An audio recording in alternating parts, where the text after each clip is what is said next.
instead of you. And so I think there are special obligations during wartime.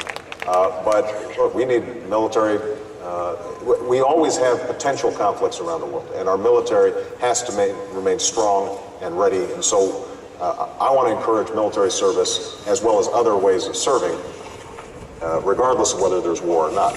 But I do think that over the last several years, the fact that the burden has been shouldered by such a narrow group is a problem. And how we treat those young people, by the way, when they come home, continues to be a problem. One of my components in terms of national service is having a Veterans Corps where we are mobilizing citizens to pair up and provide support to our veterans who are coming home, making sure they have the resources, making sure employers are reaching out to them, giving them opportunities to transition into civilian life much more effectively than they're getting right now.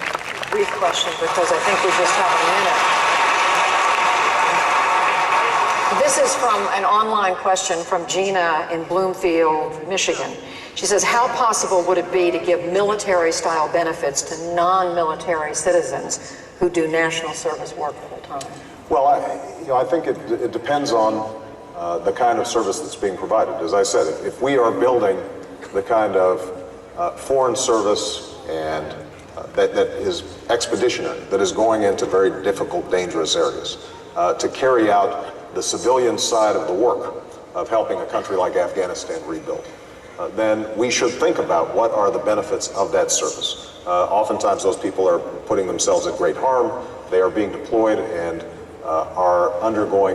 their families are undergoing similar sacrifices to the sacrifices that those are serving in the military are.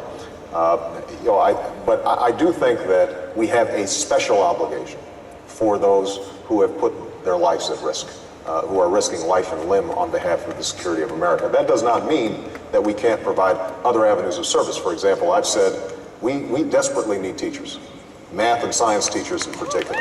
And so for us to provide full scholarships for those who are willing to get their teaching certificate, get educated in these fields, and then be placed in some of the most underserved communities in the country, that's something that we should be willing to pay for, so that people who want to serve anyway at least can afford it.